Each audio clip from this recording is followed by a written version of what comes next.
بھٹی صاحب، مسلمان ممالک میں جو چند توانا آوازیں ہو سکتی ہیں اس میں پاکستان بھی شامل ہے. ظاہر ہے پاکستان 240 یا 250 ملین آبادی کا ملک ہے، ریسورسز ہیں، بہت تگڑی آرمی ہے، نیوکلیر ویپن ہے. تو پاکستان ہر لحاظ سے مسلم دنیا کا ایک تکڑا ملک ہے. کیا پاکستان نے جو اس معاملے پر ری ایکشن دکھایا ہے وہ کافی ہے؟ آپ اس سے مطمئن نظر آتے ہیں؟ دیکھیں، میرا خیال ہے کہ پاکستان نے 1947 سے آج تک اس معاملے کے اوپر کبھی کمزور ری ایکشن نہیں دیا. کبھی قائد اعظم علیہ رحمہ سے لے کے آج تک، ایون وزیر اعظم نگران وزیر کاکڑ صاحب وہ بھی اس میٹنگ میں موجود تھے OIC سربراہ کی. تو پاکستان اپنے موقف پہ قائم ہے کہ اس سرزمین پہ جو ہے اس کے مالک جو ہیں وہ فلسطینی ہیں. اس کے اوپر یہ جو قبضہ ہے اس قبضے کو قبول نہیں کیا جا سکتا. ان کی جو ریاست ہے اس کو قبول نہیں کیا جا سکتا. سو ابھی تک پاکستان نے اسرائیل کو بطور ریاست قبول بھی نہیں کیا. پاکستان کو کوئی سفارتی نمائندہ بھی وہاں پہ نہیں ہے.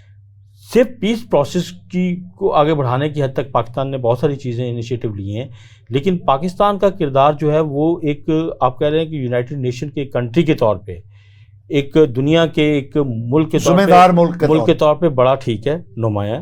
لیکن جب ایشو آ رہا ہے کہ انسانیت کا اور انسانوں میں مسلمانوں کا ایک قوم کو ٹارگٹ کیا جا رہا ہے، ان کی نسل کشی کی جا رہی ہے، تو اس میں جو مین کردار بنتا ہے وہ عرب لیگ کا بنتا ہے. وہ اس عرب، کیونکہ امیجیٹ ایشو جو ہے، ٹھیک ہے نا.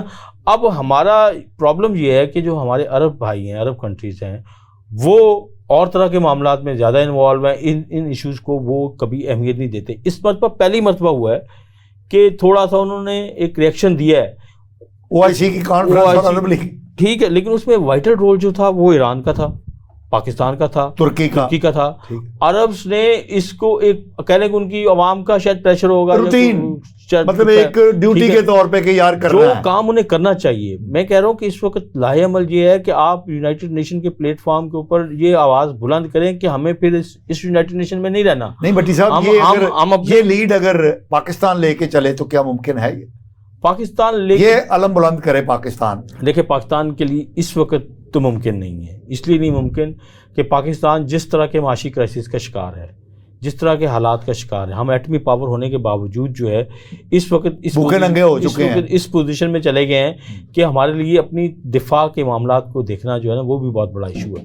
اور جن ممالک کے پاس وسائل کی بات کر رہے تھے میاں صاحب، جن کے پاس وسائل ہیں وہ اپنے وسائل جو ہیں وہ اس معاملے میں کوئی سپورٹ کرنے کے لیے تیار نہیں ہے. پاکستان کو بار بار اپنی معیشت کو سنبھالا دینے کے لیے IMF کے پاس جانا پڑا، باقی جگہوں پہ یہ سارے معاملات کرنے پڑے.